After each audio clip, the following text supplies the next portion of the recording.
So yeah, I wrote that song because I thought after all the nastiness, I should write something that wouldn't offend anyone, you know. But there's always one, you know. I came out of my show a couple of months ago and first started performing that song, and there was a girl, a young woman, waiting to talk to me, 19 or 20, I reckon. And at some point I said, "So, do you enjoy the show?" And she said, "Yeah, it was really good, mostly." And I went, "Okay, what didn't you like?" And she said, "It's just, I liked it all. It's just that If I Didn't Have You, the sexist one. You know, I just don't like that sort of sexist comedy. I just don't find it funny." I was just sitting there the whole time thinking, what it would be like, you know, being your wife, being the subject of such a sexist song. And I said, "Oh, you studying feminism at uni?"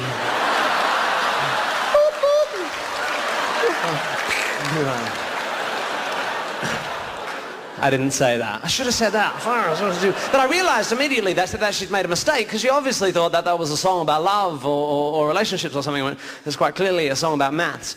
And also, I thought, well, what a hypocrite, you know, because actually, if you think about it, she was being sexist in making the rather condescending assumption that my wife as a woman couldn't handle that, you know, sort of humour, that my wife is some kind of wilting flower of a woman who cowers in the corner of my kitchen as I periodically beat her with bags of comedy oranges.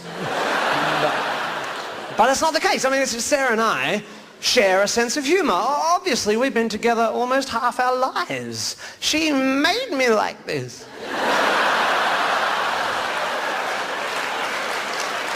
However, if anyone still thinks I'm sexist, I'll give you an example of Sarah's sense of humour, just to clear it up. A little bit of backstory for this one. A couple of years ago, Sarah and I went and did a baby, and it was good. You should definitely do one if you want, but I want to tell you something, because I didn't know this, right? When you first get your first baby, when they're little things, first couple of months, you spend your whole life scared shitless, because tiny babies, they sleep all the time, and when they sleep like this. They go...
And that's how little babies are. So anyway, when my baby was about that age, sort of 2 months old, my wife and I, it was evening, it was, you know, night time, and we put her to bed in our little cot, in our little room, in our little house, in our little lives, and we were sitting there on our medium-sized sofa watching quite a big telly, and just trying to watch a movie, you know. It's evening and just trying to relax and chill out together. And about a quarter of the way through the movie, I said to Sarah, "I'm just going to pop in and check on the baby." And Sarah said, "Tim, don't go and check on the baby. Just sit down and relax for once.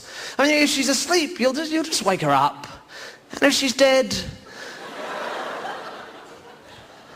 there's not much we can do about it.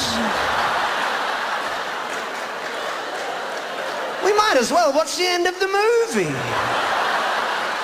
Get an hour and a half more happiness before our life collapses.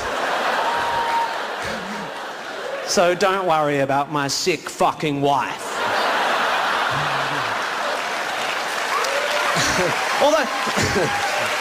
Although, have you noticed, everyone has a line, don't they, with dark dark humour. Everyone has their line, you know. I've never met anyone who doesn't say, yeah, I've got a really black sense of humour, you know, I really like dark comedy, but everyone has a line, you know, that's really funny, that's very funny. Oh, I'm outraged, I'm going to write a shit letter to a bad newspaper, you know, like I find that line difficult to navigate. You know, I always have, even in my private life, and still.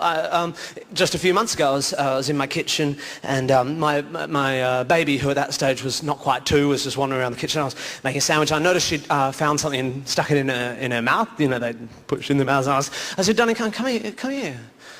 What have you got? What have you got in your mouth there? Spit it out. Spit it out.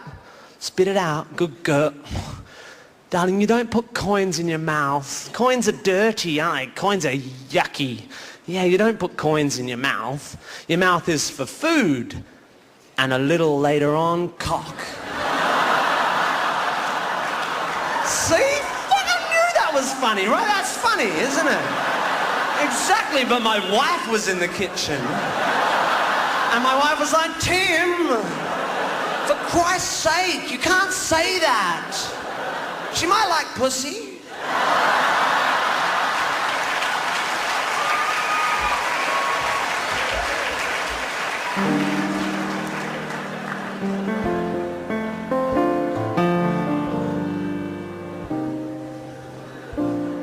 And she might. This is a song entitled Confessions.